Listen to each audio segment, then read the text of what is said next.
Hola, soy Aldo, bienvenidos a Entrevistas. Aquí estoy con Alfredo García.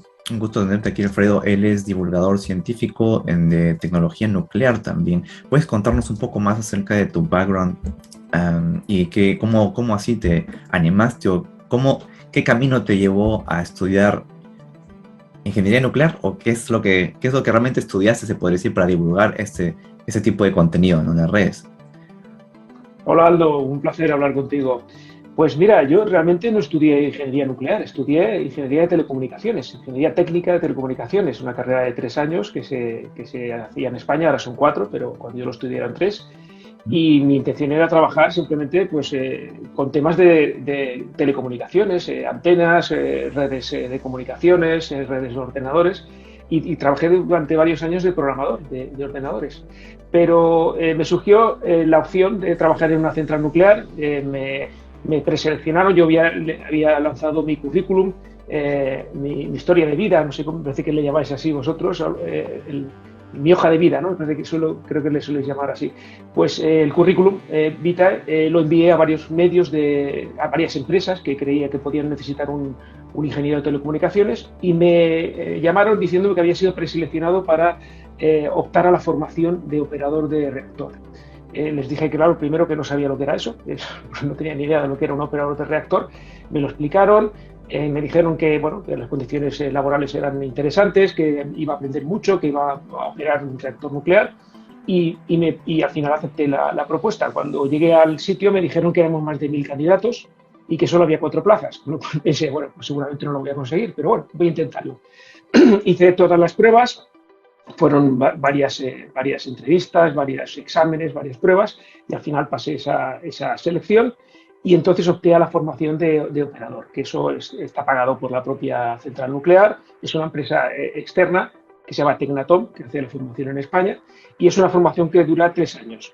Y luego es muy estricta, es muy dura, como te puedes imaginar, porque, claro, tienes que tocar todos los temas relacionados con la tecnología nuclear y, claro, necesitas una formación específica, aparte de física nuclear, también en materiales, en electrónica, electricidad, en mecánica, química, perdona, diferentes tecnologías o diferentes ciencias que necesita un operador nuclear para operar con seguridad un reactor. Además, la nota de corte de aprobado es un 8/10, con lo cual no puedes rebajarte ningún tipo de pruebas, ¿no? Bueno, pues pasé esa fase, me presenté a los exámenes de licencia, obtuve la licencia de operador de reactor, estuve trabajando unos años de operador de reactor y luego me ofrecieron la licencia de supervisor. Son 2 años más, dejas de trabajar, digamos, dejas de producir durante esos años, estás estudiando otra vez.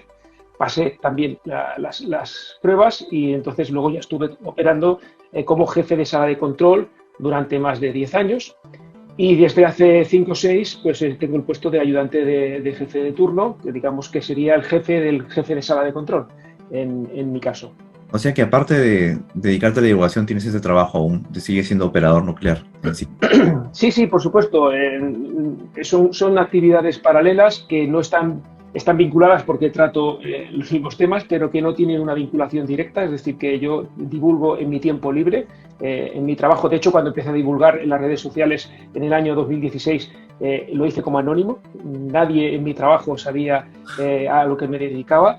Era simplemente operador nuclear y no te salía ninguna foto. Y fue en el año 2019 cuando ya decidí salir del anonimato. Entonces son actividades que llevo de formas separadas, que creo que son muy complementarias y que me llevan todo el tiempo, muchísimo ¿Por tiempo, qué decidiste pero que ser un disfruto con poco ellas. anónimo? ¿Por qué decidiste ser al principio un poco anónimo? ¿Había restricciones en tu trabajo con respecto a esto? Bueno, por un lado, claro, yo decía, lo que evidentemente no mentía en ningún momento, yo decía que tenía licencia de supervisor, no decía el puesto exacto, pero sí decía que tenía licencia de supervisor en una central nuclear española. Claro, es que no somos muchos, somos relativamente Ok. pocas licencias de supervisor. En el caso de mi central, si no recuerdo mal, somos 32 licencias de supervisor. Entonces, para que te hagas una idea, y hay 7 reactores en España, entonces somos muy pocos en España. La gente empezaba a especular, empezaba a mirar a ver, pues incluso mirando mi letra, porque algunas de mis publicaciones están hechas de mi puño y letra, había rumores. Y yo empezaba a notar que por los pasillos de la central la gente me miraba y sonreía diciendo, no sé, pensaba que estaban a punto de descubrirme, ¿no? Es Y como un por otro superhéroe. lado, Sí, y por otro lado yo estaba empezando a notar también que mi divulgación tenía muchas limitaciones si no podía dar la cara, si no podía presentarme a las personas, hablar con las personas directamente, ¿no? Cómo me iban a entrevistar en según qué medios para que lo viera mucha gente si lo iba a hacer con una capucha, ¿no? Y realmente llegó un momento en que era ya casi insostenible y pensé, bueno, alguien lo va a decir, pues para que lo diga alguien lo digo yo, y entonces es cuando aparecí en Naucas, en Bilbao, en Naucas Bilbao, hice una charla de 10 minutos en el año 2019, en septiembre. ¿Y qué te impulsó a hacer la divulgación científica? ¿Tuviste una chispa en... ¿Qué te impulsó a crear tu cuenta en Twitter? ¿O cuál fue la chispa? Porque normalmente, por ejemplo, yo también me dedico a la divulgación científica y hubo algo ahí que me dijo, tengo que hacer esto porque no puede ser que haya tanta gente hablando, desinformando a la gente. ¿Te sucedió algo similar? Sí, sí, por supuesto, Fukushima. El accidente de Fukushima 2011 fue el que marcó el inicio de todo esto.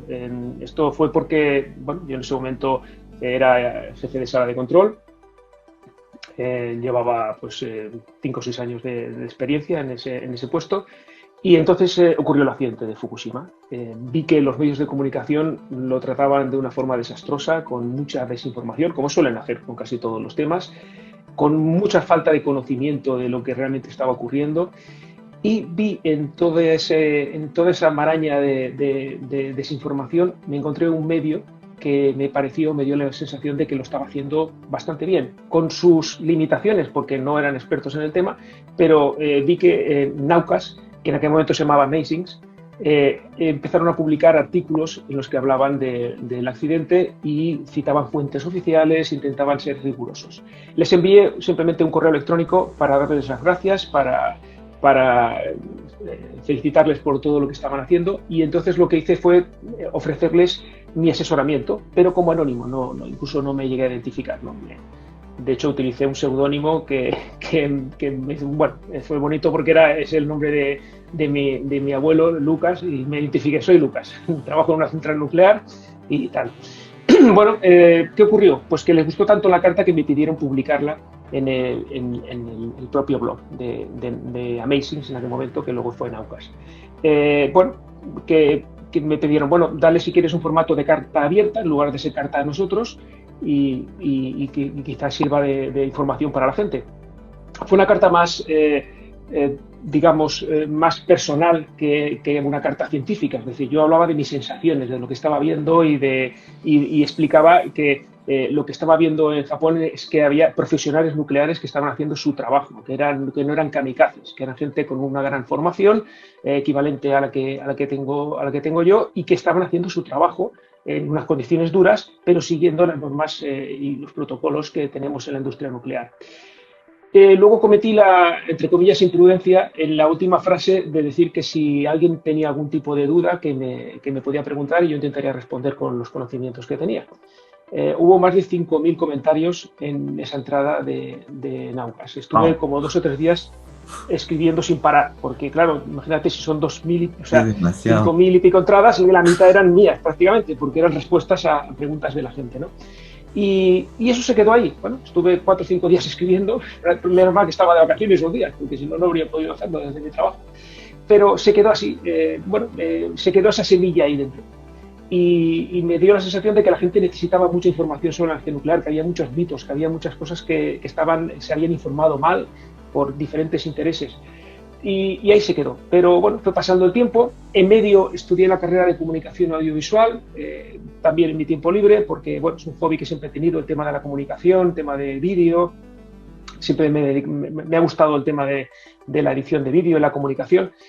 Y sin saber que eso me podía servir después. Es decir, eso no estaba planificado, simplemente lo hice porque era una vocación que tenía.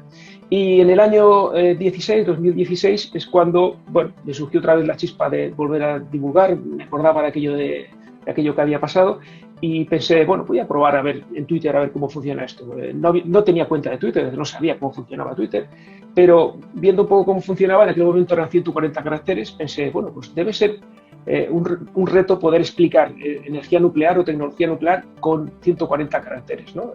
También tenía la ventaja de que podías poner un enlace, una imagen, y les pedí a los chicos de Naucas que me ayudaran a lanzar la cuenta. Es decir, simplemente que citaran en su Twitter, pues mira, este es el operador que escribió esta carta hace 5 años y por si queréis seguirle, ¿no? Eso hicimos y empecé a divulgar ahí. Pues estás imparable ahora, todo se dio para arriba, porque eres el principal divulgador de eso, podría decir, de energía nuclear ahora en Twitter al menos, ¿no?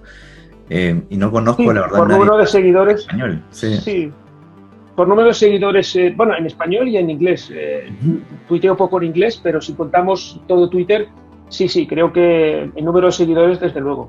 Ya estás publicado un libro hace un año que me parece, la tecnología, la energía nuclear salvará el mundo, ¿no? No he tenido la oportunidad de Sí, leerlo aún porque no lo venden acá, pero no me gusta comprar la versión digital, pero ya espero comprarlo en un momento cuando esté por allá. Pero sí, bueno, tiene buenísimas reseñas, está por la quinta edición, creo, ¿no? Ha sido sexta. con Estamos sexta ya en edición. la sexta edición y en la edición de bolsillo ya estamos en la segunda también. Sí, Oh, está funcionando muy bien. felicidades por eso. Además está Felicidades. publicado por la Planeta, que es la editorial número uno en España históricamente, y fue además una oferta de la propia editorial, es decir, que Ujú. fueron ellos los que me pidieron que escribiera el libro y estoy muy contento de cómo está funcionando. Y en tu carrera de divulgación que ahora tienes, ¿cuál crees tú que es la razón por la que hay tantos mitos, aparte de, obviamente que es por la desinformación que dan los medios, pero ¿encuentras otra razón que está detrás? ¿Tienes una serie de factores que has observado que se repiten constantemente? ¿Por qué hay tanto negacionismo con respecto a lo que tú intentas, contra lo que tú intentas luchar o aclarar los mitos? Sí, mira, publiqué un tuit recientemente en el que decía que estar en contra de algo que produce miedo a la gente tiene una serie de beneficios para ciertos sectores. Por ejemplo, sirve para obtener votos. Si yo me pongo algo malo, pues la gente me va a votar porque yo voy a ayudarles a perder ese miedo o a mitigar eso malo. También vende periódicos. Estar en contra de algo malo, criticarlo, vende periódicos. También capta adeptos. Hay organizaciones, en este caso ecologistas, que he observado que estar en contra de la energía nuclear les proporciona gente que se suscribe paga una cuota y se hacen socios de ese tipo de organizaciones. Y además hace ganar dinero a otros sectores, porque claro, hay competencia. Hay una competencia de la energía nuclear, básicamente ha venido tradicionalmente marcada por los combustibles fósiles, últimamente más por el gas natural, es decir, los que venden gas natural no les interesa que haya centrales nucleares, simplemente porque es su rival tecnológico. Tú no puedes comparar una energía que tiene capacidad de producir potencia constante, como es la energía nuclear, no la puedes sustituir por una energía que tiene potencia variable, como son las renovables variables, la eólica y la solar, que son muy necesarias, que las necesitamos, son imprescindibles en nuestra transición energética. Cada vez necesitamos más de ese tipo de energías, pero no pueden sustituir esa potencia constante que tiene la energía nuclear. ¿Quién lo puede hacer? El carbón y el gas natural. El carbón está en retroceso en muchas partes del mundo, especialmente en Europa, y eso es muy positivo, pero todavía hay mucho carbón, todavía se quema mucho carbón, desgraciadamente, pero el gas natural está ocupando el puesto que tenía el gas, por un lado el carbón y por otro lado también las centrales nucleares en los sitios donde han cerrado. Eso hace que haya intereses económicos muy importantes, pero es que también hay algo más sutil, pero que también es importante. El gas natural lo que hace es que marca el precio de la electricidad, al menos en Europa. No sé en otras partes del mundo cómo funciona exactamente, pero en Europa funciona así. La tecnología más cara es la que marca el precio de subasta de la electricidad. Eso hace que haya muchos promotores, muchas personas que tienen o muchas empresas que tienen grandes potencias de renovables instaladas que les interesa que el gas natural se siga utilizando, porque eso les garantiza unos altos ingresos. Cuando van cerrando las centrales nucleares, se van sustituyendo por gas. Y al revés también, es decir, si quitamos gas, podemos añadir más centrales nucleares, con lo cual es un rival tecnológico que también tiene mucho que ver con la economía. Por lo tanto, fíjate, estamos hablando de votos, estamos hablando de dinero, de vender periódicos, de conseguir adeptos. Entonces, claro, la energía nuclear tiene muchísimos enemigos. Y claro, todo eso está basado, todo eso se aprovecha del desconocimiento. Y como hay desconocimiento, hay miedo. Yo siempre digo que cuando conoces, pierdes miedo. Eso lo decía Marie Curie, ¿no? El miedo, al final, es lo que hace o sea, está basado en desconocer qué es lo que hay detrás de algo, ¿no? Y esa es mi principal motivación para luchar contra la desinformación, contra ese miedo, contra esos mitos, porque creo que la energía nuclear es una herramienta imprescindible, no la única, ni muchísimo menos, pero imprescindible para la situación en la que estamos. A mí se me hace muy curioso que en Twitter a veces te atacan trolls o incluso desde cuentas normalmente suelen ser anónimas y me da risa cuando te dicen que eres parte del lobby nuclear, ¿no? O sea, como si como si cuando la cosa es al revés, ¿no? Cuando los intereses son por el otro lado, vienen del otro lado. ¿Tú crees que los haters que tienes también están involucrados en eso? ¿Son partes de ese lobby del carbón y de la energía fósil? Mira, muy buena pregunta. Te voy a contar una anécdota. Estaba en la playa con mi mujer, pues sería el año 2018. Yo era anónimo en ese momento. Y estábamos tranquilamente en la playa y bueno, yo estaba con el móvil y entonces me envió un mensaje, bueno, un tweet respondiendo a una publicación mía, un webmaster de una importante revista en España, ¿no? Y me puso: ¿tú esto lo haces por vicio o trabajas para el lobby nuclear? Puso eso. Y entonces creo que publiqué el tuit más irreflexivo de toda mi vida, porque yo suelo pensar muy bien lo que escribo, pero en ese caso no lo pensé, directamente contesté: yo no trabajo para el lobby nuclear, yo soy el lobby nuclear. Cuando lo vio mi mujer, pues claro, me dijo: te has pasado tres pueblos, aquí vas a tener muchos problemas porque te van a decir de todo, ¿no? Bueno, pues la respuesta fue muy bien acogida, tuvo más de 1 millón de visualizaciones. He llegado a hacer incluso una camiseta con yo no trabajo para el lobby, yo soy el lobby nuclear, porque al final, sí, bueno, con sentido del humor, ¿no?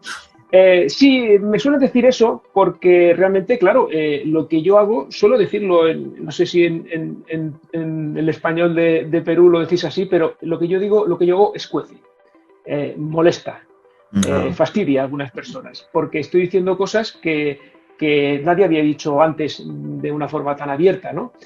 Por ejemplo, que te he dicho, ¿no? Que hay gente que promueve las renovables que les interesa quemar más gas. No todos, evidentemente. Y la gente de a pie, como tú y como yo, y que está a favor de las renovables, que yo lo soy también, no nos interesa que se queme más gas. Pero sí los que ganan mucho dinero con las renovables, ¿no? Entonces, todo ese tipo de cosas que digo molestan a algunas personas y a algunas organizaciones. Entonces, algunas organizaciones, no me cabe ninguna duda, que tienen a personas detrás que les interesa atacarme e intentar desacreditarme. Su troll center. Sí, no me cabe ninguna duda porque hay gente que lo hace de forma sistemática. Hay trolls que se ve que mira su perfil y ves que, bueno, hoy me han atacado a mí, pero ayer atacaron al presidente del gobierno y antes de ayer atacaron al presidente de un club de fútbol, ¿no? Pero hay perfiles que ves que cada día responden a todo lo que voy diciendo, intentando desacreditarme, ¿no? Cuando ves eso ya es sistemático. Cuando alguien se dedica cada día a responder a alguien es porque tiene un objetivo. Y eso lo estoy viendo en los últimos tiempos más intensamente. Intento tampoco no buscar quién es el culpable de todo eso, intento no darle demasiadas vueltas. Cuando yo respondo a todo el mundo, tengo centenares de interacciones diarias, más de 500 interacciones diarias en Twitter de media y claro, intento responder a todo el mundo con respeto, con educación e incluso también cuando veo que es un troll. Claro, cuando ya es sistemático, pues simplemente lo que hago es lo silencio, no sí, puedo estar pendiente de todo eso. No, es que no puedes perder el tiempo con alguien. Si tienen un patrón respectivo, ¿no? Tienen cuentas con numeritos o no tienen una cara anónima, o tienen una cara anónima, ¿no? Un perfil falso. Entonces. No, incluso algunas veces sí que son personas con nombre y apellidos, ¿eh? O sea, pero me refiero también, a los que bloqueas, digo, a los que se notan que son trolls. Sí. ¿Para qué perder el tiempo con ese tipo de personas si ni siquiera tienen cara, ¿no? Yo por eso a los que veo que son así, se meten a discutir, los bloqueo de frente. Al menos eso es lo que yo hago, ¿no? Pero si tienen cara y pueden discutir, porque al menos tú sabes con quién estás hablando. Hay normal, claro. ¿No? Podemos discrepar de cosas, pero no tengo por qué hacerlo. Pero hay gente que, como tú dices, entra solamente por fastidiar, ¿no? Y como si estuvieran pagados por alguien.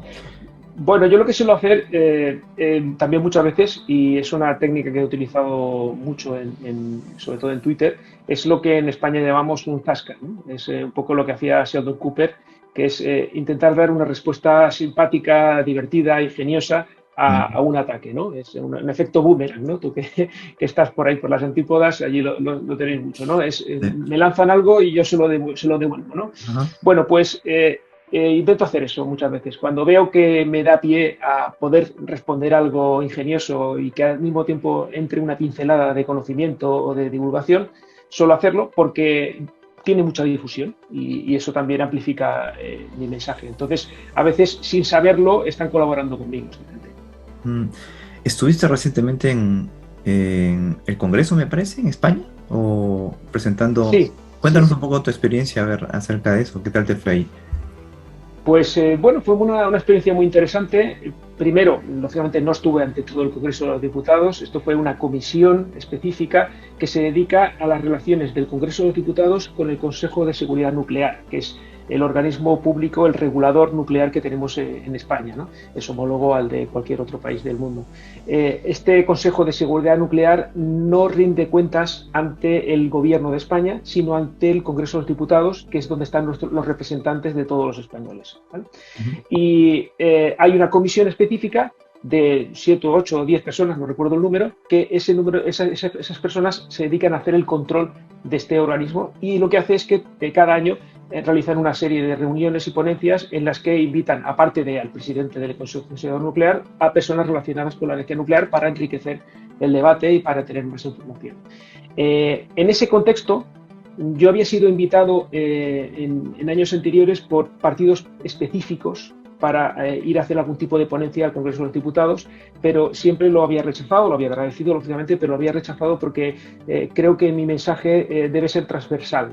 Yo no tengo que estar del lado de ningún partido porque tengo seguidores de todos los partidos y porque creo que la energía nuclear tiene que ser útil para toda la sociedad, no para los de izquierdas o los de derechas, ¿no? Y los había rechazado esas ofertas, pero en este caso sí que fue una oferta la propia comisión completa, es decir, toda la mesa que se habían reunido habían decidido una serie de personas a las que invitar y me habían invitado a mí por consenso, con lo cual acepté encantado.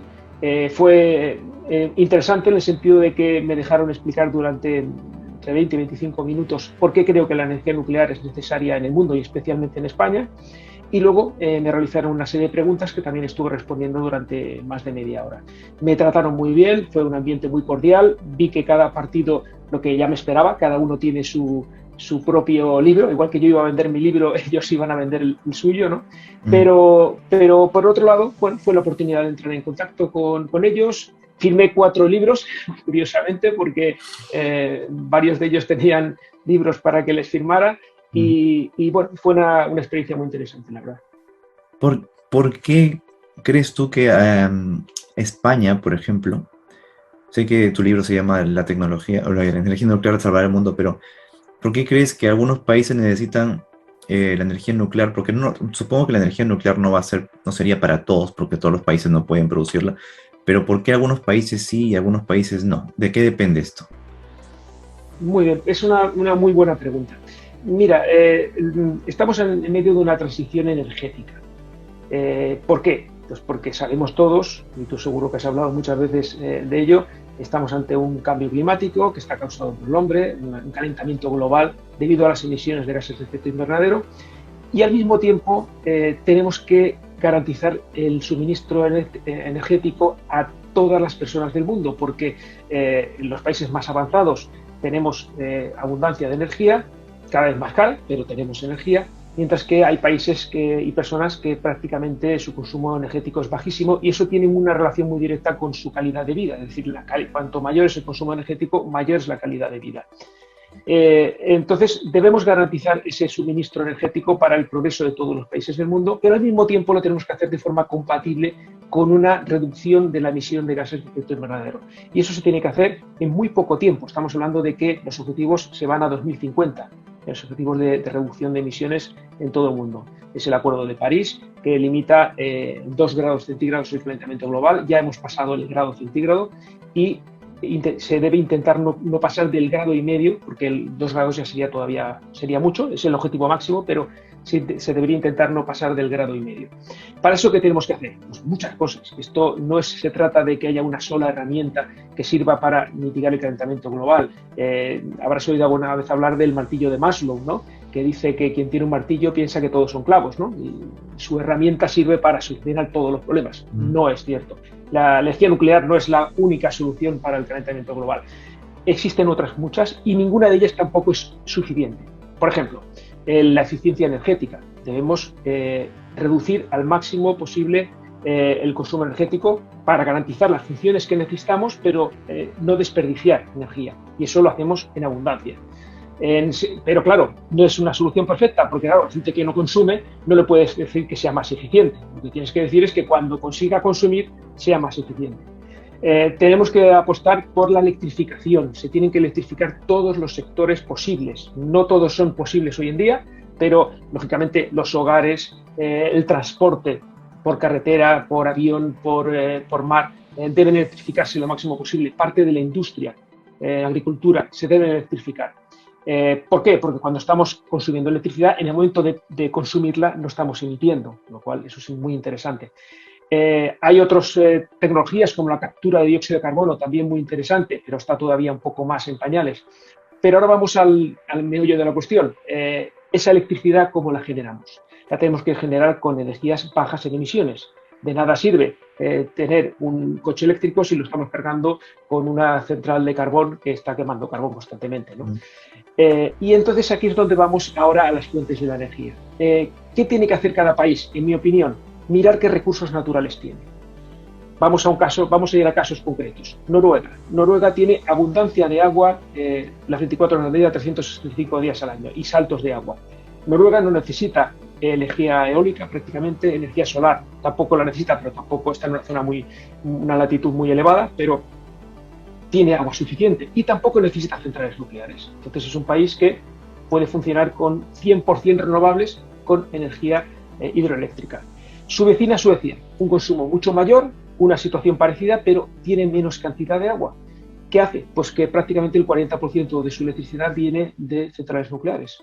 Y entonces Suecia tiene un 40% nuclear, un 40% hidráulica y el resto pues es una mezcla de cosas, ¿no? Un poco de eólica y un poco de gas.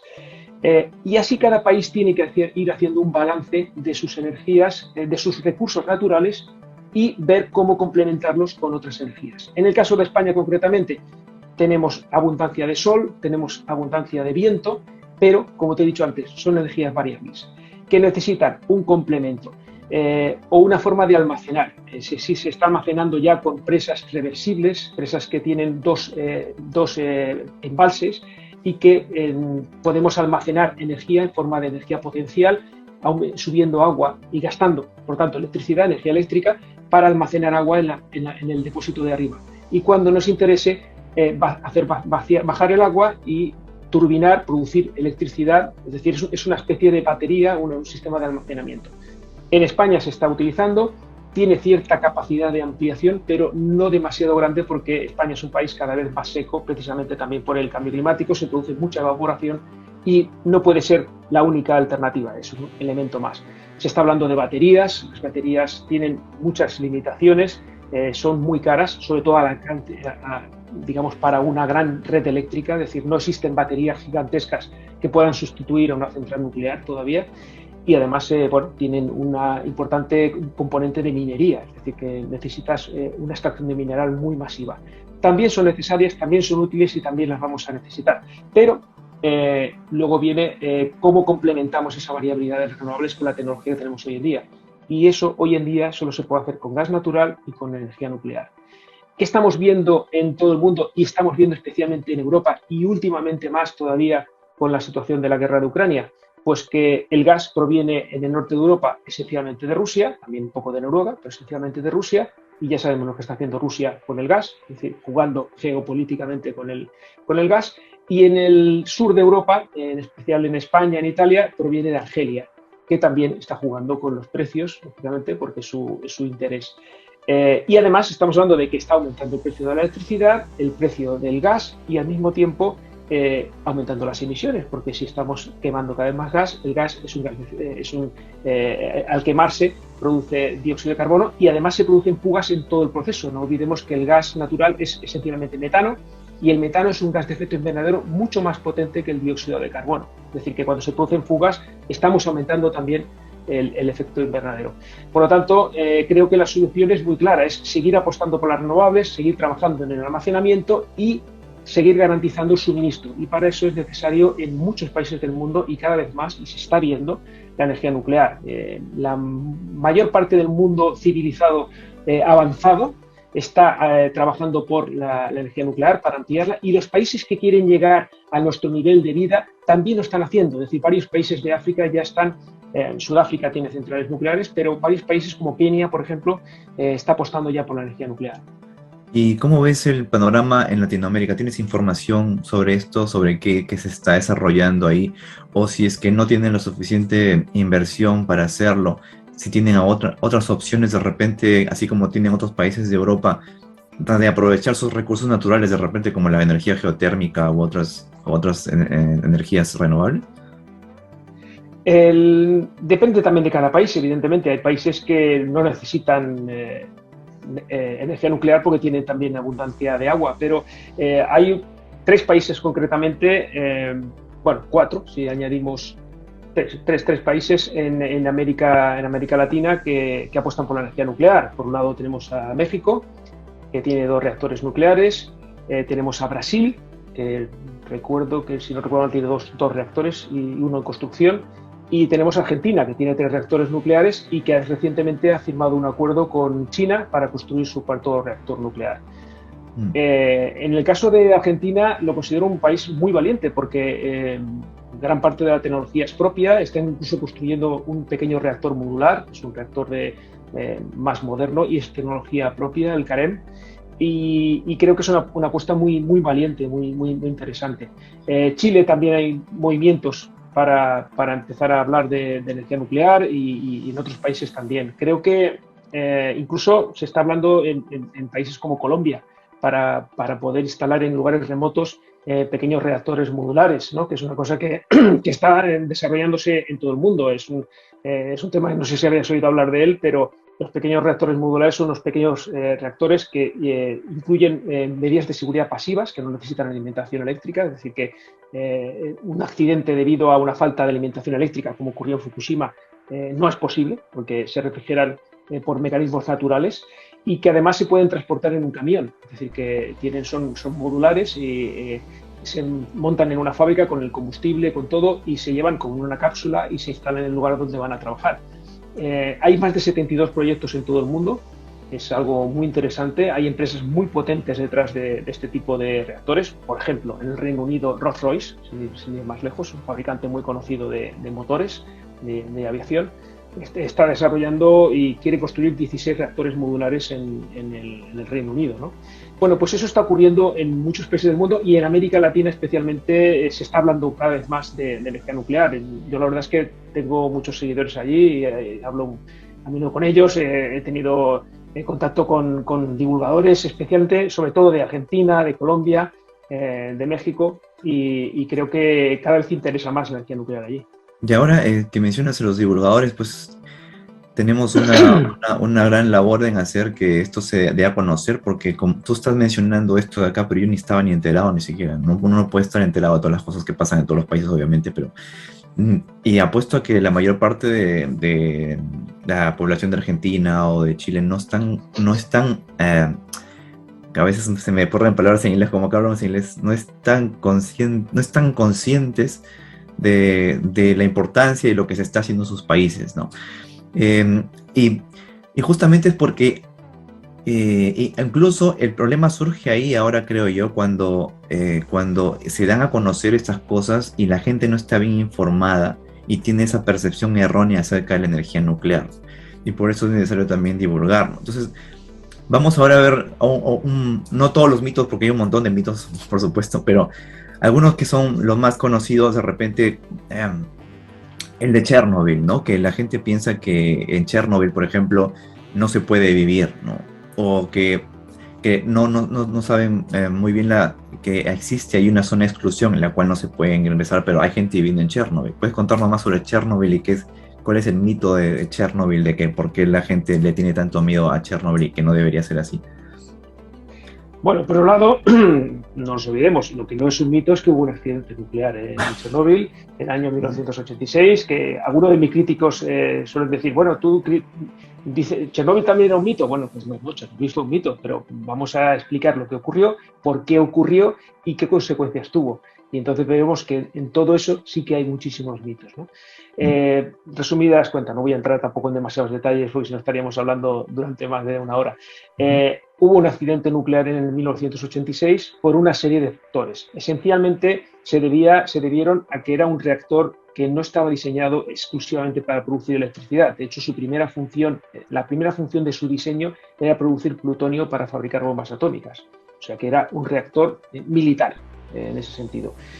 Tenía una función para producir electricidad y de hecho cuando ya se construyó ese reactor, el número 4, no se llegó a utilizar en ningún momento para extraer plutonio, es decir, que solo se utilizaba para producir electricidad porque la Unión Soviética en aquel momento ya tenía medios para producir plutonio de forma más sencilla, ¿no?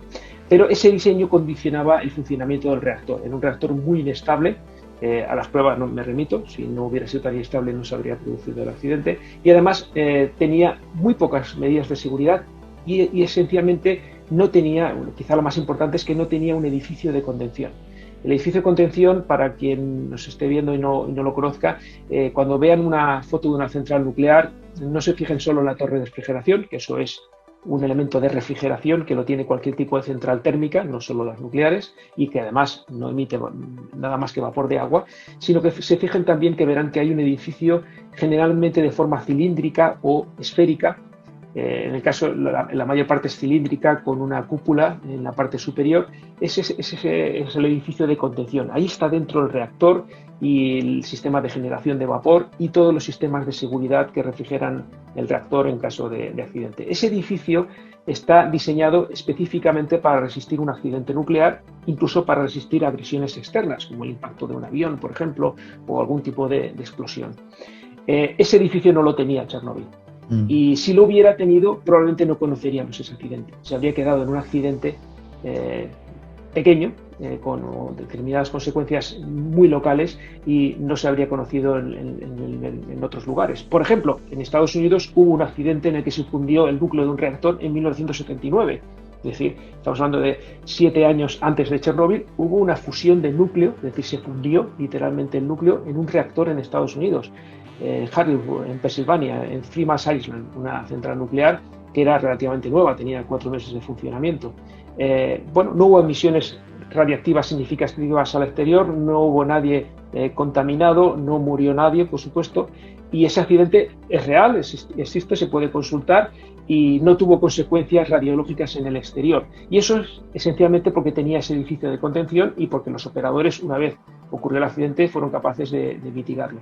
Bueno, pues en Chernóbil se hizo una prueba. Para poder hacer esa prueba necesitaban bloquear sistemas de seguridad y además ocurrieron una serie de factores que hicieron que el reactor se volvió muy inestable y al final aumentó la temperatura y la potencia tanto que se produjo una explosión de vapor. Mucha gente piensa que fue una explosión nuclear, es otro mito. No puede ser una explosión nuclear por varios motivos. Primero porque esencialmente por el enriquecimiento. Un reactor nuclear utiliza una proporción de uranio 235, en el caso de Chernóbil del 2%. En los reactores actuales estamos entre el 4 y el 5% de ese uranio, que es el que fisiona, mientras que en una bomba atómica necesitamos una proporción de más del 90%. Por lo tanto, es físicamente imposible que un reactor explote como una bomba atómica. Pero es que además hay una cosa que no suelen pensar los que hablan de ese tipo de explosiones. La bomba de Hiroshima tenía 56 kilos de uranio, ¿de acuerdo? 56 kilos es una cantidad que, bueno, el uranio es muy denso, con lo cual te puedes imaginar, pues, no sé, algo un poco más grande que un balón de fútbol, ¿no? Pues al tener una densidad grande, pues es más pequeño de lo que ocuparía el agua, por ejemplo, ¿no? Pues un volumen más o menos así. 56 kilos. El reactor de Chernóbil tenía 190.000 kilos, 190 toneladas de uranio.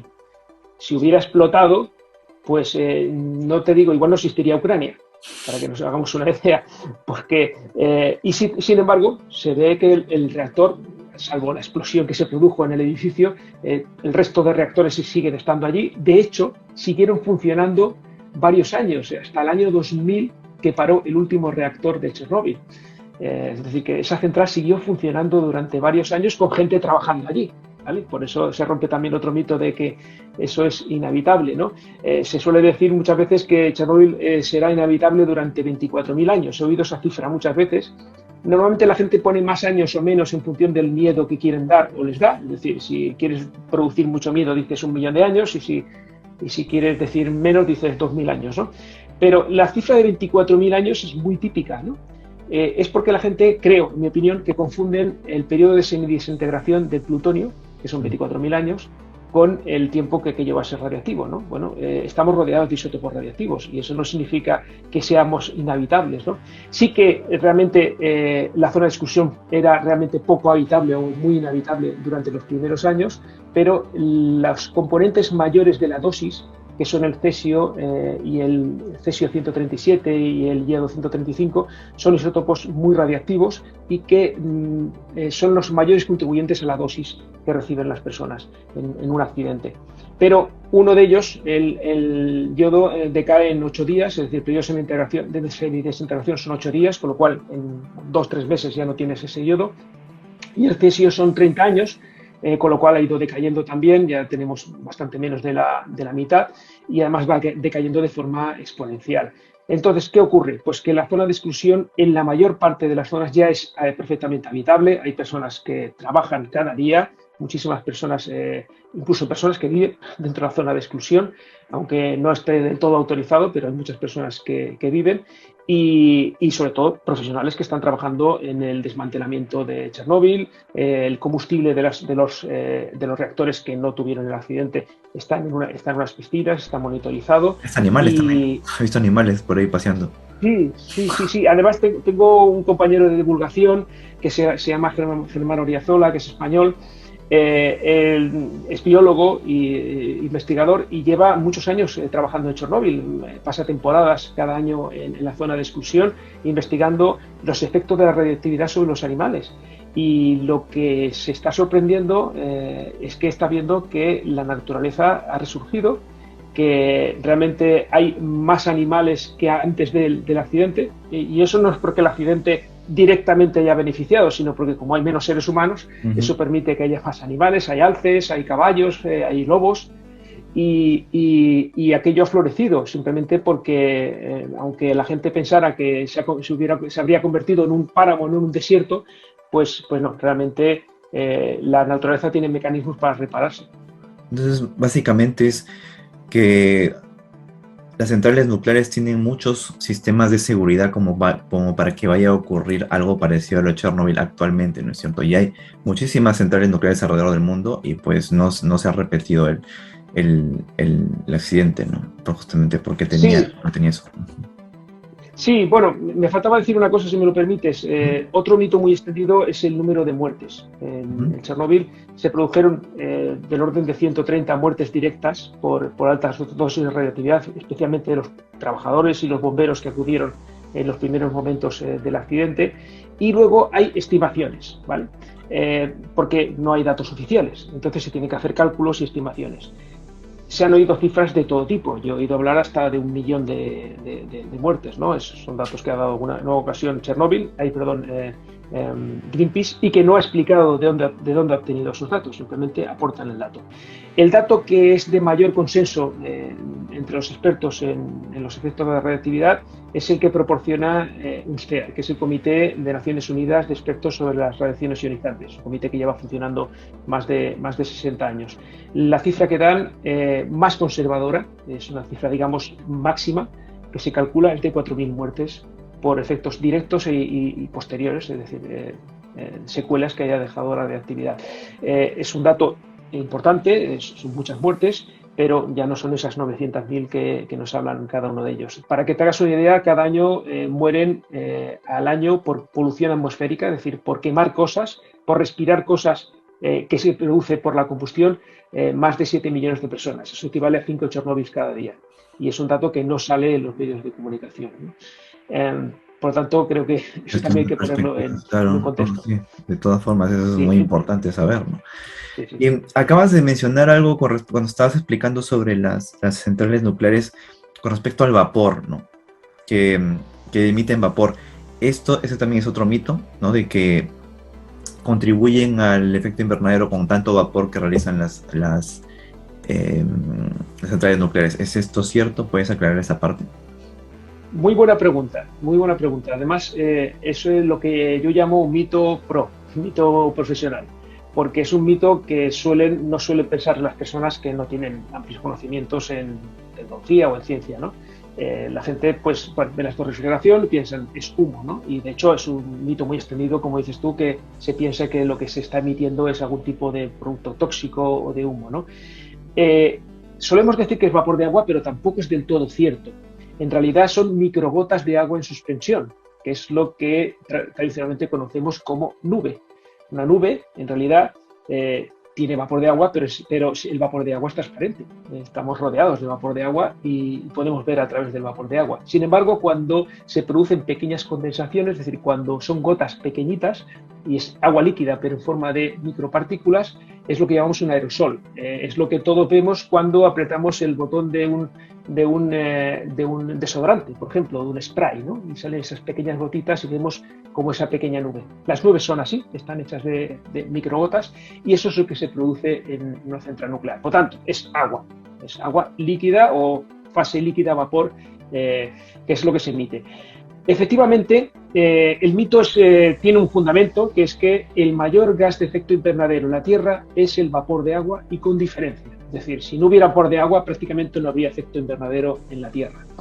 Entonces, claro, alguien podría decir, muy bien, pues si tanto que dice que las centrales nucleares no emiten dióxido de carbono ni otros gases de efecto invernadero, si están emitiendo vapor de agua. Entonces están contribuyendo al calentamiento global. Bueno, pues según el panel intergubernamental de expertos sobre el cambio climático, hay una diferencia esencial entre el vapor de agua y el metano o el dióxido de carbono, que es que el vapor de agua es condensable. ¿Eso qué significa? Que tiene facilidad para convertirse en líquido. Y eso no lo hace en función de las emisiones, es decir, la cantidad de vapor de agua se mantiene constante en la atmósfera independientemente de las emisiones, porque se regula con la temperatura de la atmósfera. Con lo cual, si tú emites más, al final tendrás más condensación y más caída de agua en forma de rocío, de lluvia o de cualquier otro fenómeno de precipitación. Es decir, que porque tú emitas más, no vas a tener más efecto invernadero. Eso es lo que dice el IPCC. Con lo cual, y además, el ciclo es muy rápido, es decir, estamos hablando de ciclos de condensación de horas, días. Mientras que el metano estamos hablando de centenares, miles de años en condensar, igual que el dióxido de carbono. Es una gran diferencia, la verdad. Ahora, los residuos de las centrales nucleares, porque también tiene obviamente, no todo es color de rosas, como se dice, ¿no? Tiene sus desventajas también en energía nuclear. ¿Tenemos una forma adecuada de lidiar con los residuos o es lo que la tecnología que tenemos actual es suficiente? ¿Se tienen que hacer algunas cosas para mejorarla? ¿Cuál es la situación actual con respecto a eso? Muy bien, primero te voy a decir que hay dos soluciones tecnológicas para los residuos radiactivos. Ahora entraré en cada una de ellas. Pero antes me gustaría decirte una cosa. Los antinucleares suelen utilizar la frase, suelen decir, y además lo dije el otro día en el Congreso de los Diputados, que a algunos se puso un poco rojo, porque les dije, soléis decir muchos de vosotros, o muchos de ustedes suelen decir, no sabemos qué hacer con los residuos radiactivos. No tenemos solución, no sabemos qué hacer con ellos. Y les dije a los señores diputados, les dije, miren señores, yo no sé si alguno de ustedes es cirujano, pero yo, por ejemplo, no sé qué hacer con un bisturí. Sé que sirve para algo, pero yo no sé qué hacer con él, no sabría cómo curar a una persona con un bisturí. ¿Por qué? Pues porque no soy cirujano, precisamente. Entonces, no podemos decir como sociedad que no sabemos qué hacer con algo. Vamos a preguntar a las personas que se dedican a eso, si saben qué hacer con eso, ¿no? Y eso es lo que creo que es importante que sepa la sociedad. La comunidad internacional sí sabe qué hacer con los residuos reactivos porque existen soluciones tecnológicas ya aprobadas para la gestión de los residuos reactivos. Y voy a entrar ahora en ese detalle. Primero, La solución que tiene mayor consenso es el almacenamiento geológico profundo, es decir, que almacenar los residuos radiactivos en un lugar que sea geológicamente estable, que permanezca, por lo tanto, estable, que no se mueva durante el tiempo necesario para que los residuos dejen de ser radiactivos, porque no nos olvidemos que van decayendo y que cada vez son menos radiactivos. Depende del isótopo que tengamos, uno tardará semanas, otros días, otros meses y otro 10.000 años, pero irán decayendo poco a poco todos ellos. Entonces, la solución a la gestión de esos residuos radiactivos es almacenarlos en un lugar que nos blinde de ellos y nos permita, digamos, no tenga ningún tipo de emisiones, ningún tipo de emisión radiactiva hacia el exterior. Es importante que también se sepa que los residuos radiactivos son sólidos cerámicos insolubles en el agua, es decir, no son líquidos verdes fosforescentes, como nos enseñan los Simpsons, ni gases altamente tóxicos, sino que están en forma cerámica. Es decir, que para poder convertir eso en algo que emita al exterior, había que hacerles un tratamiento, es decir, no se puede producir una explosión nuclear con esos residuos radiactivos, no se pueden fundir como ocurrió en los accidentes nucleares, pues porque ya llevan mucho tiempo fuera de los reactores y han decaído, se han refrigerado lo suficiente. Es decir, que lo único que tenemos que hacer es estar blindados de ellos. Eso por un lado. Luego hay que saber también que el volumen de los residuos radiactivos es mucho menor de lo que la gente se puede llegar a pensar. Para que nos hagamos una idea, hice un cálculo recientemente del volumen que ocuparían todos los residuos generados en España de alta actividad, es decir, combustible usado, que es lo más radiactivo que tenemos, en más de 50 años de funcionamiento de nuestras centrales nucleares. 7 reactores, hemos llegado a tener 10, ¿vale? Pues el volumen ocuparía un cubo de 13 metros y medio de lado. Es decir, si los pusiéramos todos juntos, ocuparían ese volumen. Como comprenderás, blindar ese volumen del exterior en un país como España, que tiene 500.000 kilómetros cuadrados, pues estamos hablando de un volumen muy pequeño y, por lo tanto, existen soluciones tecnológicas. Simplemente es el blindaje. Es lo que estamos haciendo en todas las centrales nucleares del mundo. Se almacenan primero en piscinas para refrigerar y luego, posteriormente, en contenedores que están aislados del medio ambiente y de las personas. Puedes estar al lado de esos contenedores tranquilamente, sin ningún tipo de riesgo. Y la solución final sería ese almacenamiento, que es lo que está poniendo en práctica, por ejemplo, Finlandia, ¿no? Finlandia ya tiene su almacén geológico profundo prácticamente terminado de construir y en un año o dos empezará a insertar ya el combustible usado. Suecia también está aprobando recientemente esa solución. Esa es una solución y, como te digo, repito, es la solución de consenso. Es decir, entre los expertos, científicos, ingenieros que tratan el tema, es la solución en la que están de acuerdo. Pero hay una solución que está en un proceso de desarrollo, que ya se está haciendo parcialmente, pero que todavía necesita más tiempo de evolución, que a mí me gusta más todavía. No porque sea más segura, sino porque creo que es más práctica, que es el reciclaje de los residuos radiactivos. Es algo que ya hace años que se está haciendo en países como Francia, que reciclan parcialmente el combustible usado y lo utilizan en reactores convencionales, es decir, el reciclaje se realiza en fábricas y se extrae parte del uranio no utilizado y del plutonio generado en los reactores para producir un combustible nuevo que se llama MOX, óxidos mixtos de uranio, que se utiliza en reactores convencionales, como los que tenemos en España, y que, ya te digo, se utiliza en Japón, se utiliza en Estados Unidos, en Rusia y en Francia, concretamente. Bueno, esa es una buena solución y se están desarrollando reactores de cuarta generación. Los que tenemos ahora en la mayor parte del mundo son de segunda, los que se están instalando ahora son de tercera. Bueno, pues estos son de cuarta generación, ya hay alguno en funcionamiento, uno en Rusia y otro en China concretamente, que tienen capacidad para reciclar el combustible usado y al mismo tiempo extraer toda la energía del combustible nuevo. Piensa que en los reactores actuales solo aprovechamos el 5% de la energía y estos reactores son capaces de extraer entre el 97 y el 99% de la energía del combustible. Y tú me dirás, bueno, ¿y quedan residuos radiactivos? Sí, quedan residuos radiactivos que son los productos de fisión, es decir, los núcleos formados, los elementos formados de la ruptura de los núcleos de uranio y de plutonio. Pero estos residuos son de muy alta actividad, pero de muy corta duración o mediana duración. Estamos hablando de que en décadas, o como mucho 100 años, ya dejan de ser radiactivos. Con lo cual, ¿vamos a necesitar un almacén geológico profundo? Sí, pero con todavía muchísimo menor volumen y durante mucho menos tiempo. Hablando del futuro que acabas de mencionar ahorita, todo eso que acabamos de hablar es obviamente con respecto a la fisión nuclear, pero también se está trabajando en fusión nuclear. ¿Tú crees que la fusión nuclear va a reemplazar la fisión nuclear? ¿Va a llegar a reemplazarla si es que se llega a desarrollar definitivamente? ¿O cuál es el futuro de la energía nuclear, de la fisión nuclear, perdón? ¿Cómo lo ves? Pues bueno, parafraseando el título de mi libro, una de las formas en las que justifico el título del libro es esa. O sea, cuando digo que la energía nuclear salvará del mundo, entre otros motivos me refiero a la fusión nuclear. Como sabrán tus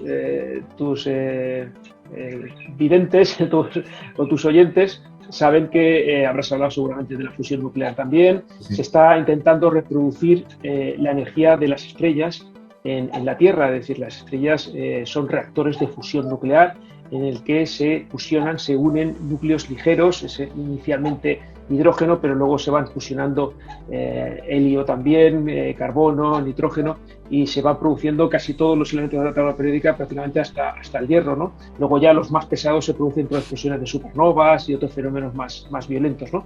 Pero son reactores de fusión y producen tanta energía que nos calientan, ¿no? A la distancia a la que estamos, ¿no? A distancias tan enormes a las que estamos. Pues eso se está intentando reproducir en la Tierra. Hay muchos proyectos en curso. El más ambicioso, el que se está utilizando con mayor número de recursos y mayor número de profesionales, es el ITER, que es un reactor experimental que está construyendo en el sur de Francia. Se podía haber construido en España, pero bueno, por motivos que ahora no vienen al caso, pues al final no se hizo en España, se está haciendo en Francia. Y creo que vamos a conseguirlo. Lo que nadie me puede decir de los que trabajan allí es cuándo. Ellos están convencidos todos que se va a conseguir, que hay, insisto, varios reactores, incluso reactores más pequeños que han funcionado recientemente en China, en Estados Unidos, en el Reino Unido, en Alemania. Todos ellos colaboran entre sí, es decir, que no creo que esto lo vaya a conseguir un solo país, lo vamos a conseguir entre todos, y lo que no sabe nadie es cuándo se va a conseguir. Las previsiones más optimistas hablan de mediados de siglo, años 50, años 60, pero lógicamente como es algo experimental, cuando estás experimentando con algo no puedes saber cuándo lo vas a conseguir. Tú puedes tener tu idea, pero luego vendrá la evolución de los acontecimientos, es la que marcará los resultados. ¿Qué ocurrirá cuando tengamos fusión nuclear? Bueno, por un lado tendremos una fuente de energía inagotable porque utilizaremos hidrógeno. Hidrógeno tenemos muchísimo en la Tierra, es el elemento más abundante del universo, pero además es que toda el agua del mar está repleta de hidrógeno, es H2O, pero al mismo tiempo no tiene riesgo de accidente nuclear, de emisiones radiactivas, y conseguiríamos una energía que cuando esté desarrollada la tecnología también será barata.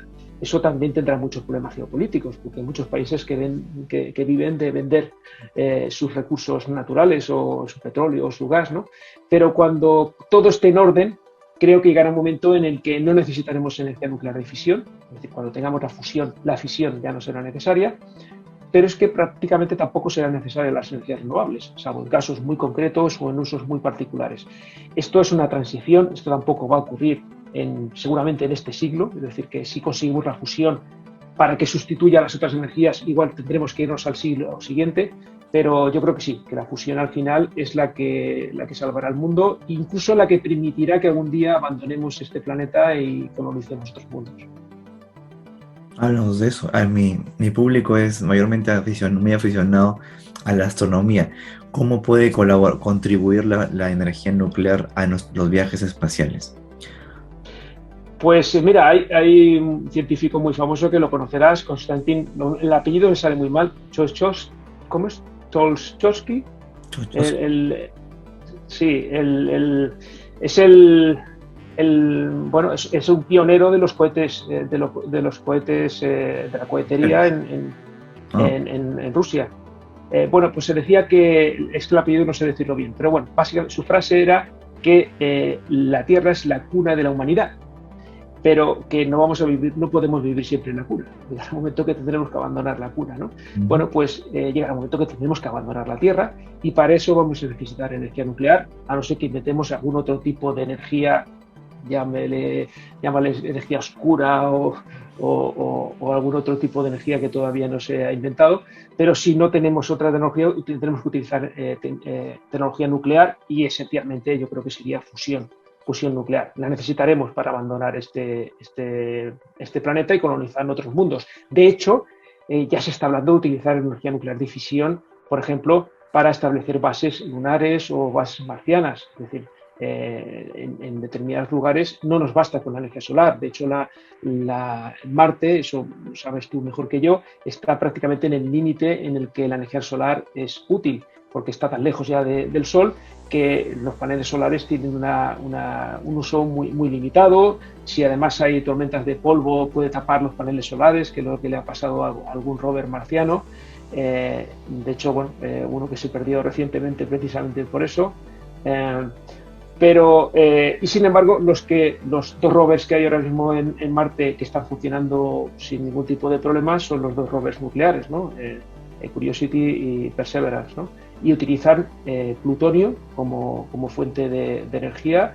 Es un generador termoeléctrico de radioisótopos, simplemente es una especie de batería que va emitiendo es una emisión radiactiva por desintegración del plutonio, y ese calor que genera mediante unos termopares, que son los dispositivos que producen energía eléctrica a partir del calor, y se utilizan en las centrales nucleares, por ejemplo, también los utilizamos como medidores, pero en este caso se utilizan para aprovechar ese calor para producir electricidad, que es la que alimenta, carga las baterías de estos rovers y permiten la exploración espacial.